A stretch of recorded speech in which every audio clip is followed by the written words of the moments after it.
Many of their former palace staff coined the term Sussex Survivors Club to describe themselves. Prince Harry and Meghan Markle are earning a reputation as tough taskmasters. It seems a notable number of their staff have struggled to meet the demands of their roles and have either walked or been pushed by mutual consent, of course. The latest departure in their revolving door of aides is Chief of Staff Josh Kettler, who has stepped down after just 3 months, citing a mutual agreement that the job was not the right fit. Hello and welcome to Royal Scandal. Please do well to like, subscribe, comment and turn on the notification bell so as not to miss out on any news updates. The departure of the suave American, who bills himself as an experienced executive accelerator, organizer and confidant on his LinkedIn profile, is a little embarrassing for the needy couple as he was lauded on his arrival. He had been extremely visible during his short tenure, notably spending 3 days with Harry at an Invictus Games event in Nigeria in May. His departure also comes just ahead of the couple's planned royal tour to Colombia, adding to the challenges they face in managing their public image and charitable endeavors since quitting the royals. Of course, it is not the first time key staff members have walked away from the Sussexes. An astonishing 18 members of staff have quit working for them in just a few years, 9 since they moved to Montecito, California. Many of their former palace staff coined the term Sussex Survivors Club to describe themselves after they quit working for the couple. Some even believed, only half-jokingly, they suffered a form of post-traumatic stress. After the latest departure in California, one insider quipped, "Perhaps there should be a Montecito arm of the Sussex Survivors Club." Reduced to tears, this golden couple, who have tried to charm the world with their woke crusade, just do not seem to be able to hang on to staff. But surely it can't be their fault? The evidence would suggest otherwise, with departures having come thick and fast. In late 2018, just months after their fairytale wedding and arguably at the height of their popular appeal, Meghan's personal assistant Melissa Tuberty quit after reports she had been reduced to tears by the Duchess of Sussex's demands. When she was still under the palace umbrella, I broke the story that in the lead-up to the Sussexes' wedding at Windsor in May 2018, Harry had told the Queen's dresser Angela Kelly in no uncertain terms, "What Meghan wants, Meghan gets." French Melissa, who had previously worked happily for pop star Robbie Williams, resigned after just 6 months in the job. It also emerged Senior Communications Secretary Katrina McKeever left the press team the same month.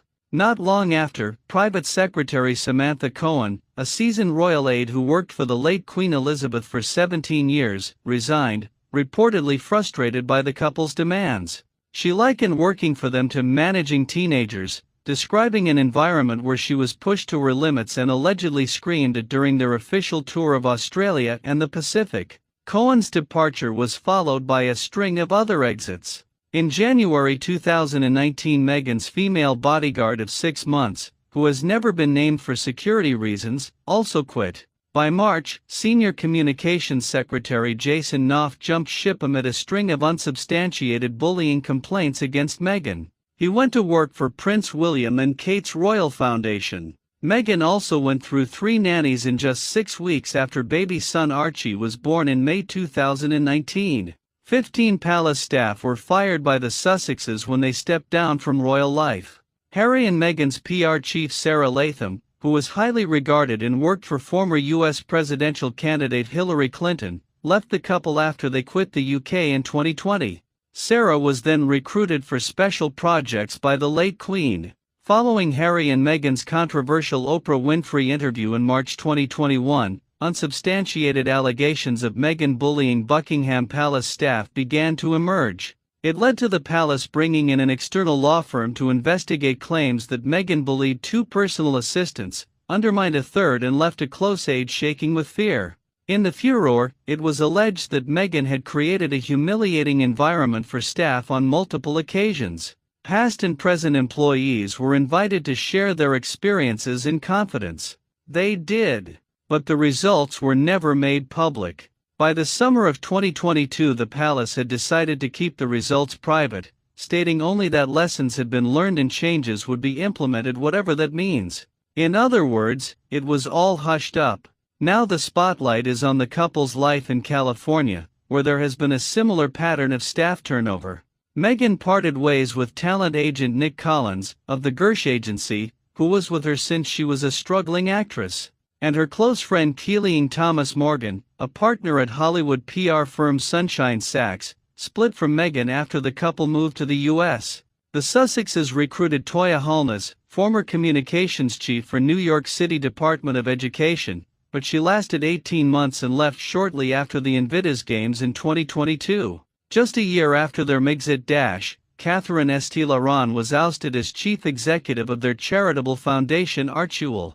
The highly respected operator, who previously worked for Microsoft chief Bill Gates and former wife Melinda, was shifted to a senior advisory role but then set up a consultancy firm that does not list Archewell as a client on its website. Meanwhile, Mandana Dayani, who was made president of Archewell, stepped down after less than 18 months in her role. Her departure was also described as a mutual decision, with the Duke and Duchess saying at the time they would take full control of their company. Scores of other lower-ranking staff have been hired and fired quicker than an episode of The Apprentice. Despite the amicable tone of Dayani's departure, it was hinted that working with Harry and Meghan has significant challenges at the very least. Oscar-nominated film producer Ben Browning was named head of content at Archewell in March 2021. The foundation was supposed to be producing documentaries and podcasts, but Podcast Archetypes was dropped by Spotify and he left in January 2023. 2 months earlier, Rebecca Sanneries left her role as head of audio at Archewell. The theme suggests that while Meghan and Harry may have a clear vision for what they want, the reality of achieving those goals often proves difficult. One of the reasons for such a huge staff turnover in the U.S. may be Meghan's demands for meetings to take place in Montecito. The Duchess rarely travels to Los Angeles for any business meetings and prefers to hold conferences online or host at the couple's $14.5 million mansion. For many, this means a 4-hour round trip from LA. As the Sussexes continue to navigate their complex roles outside of the royal family, the challenge of retaining a dedicated team remains a significant hurdle. Thank you so much for watching. Please like and subscribe.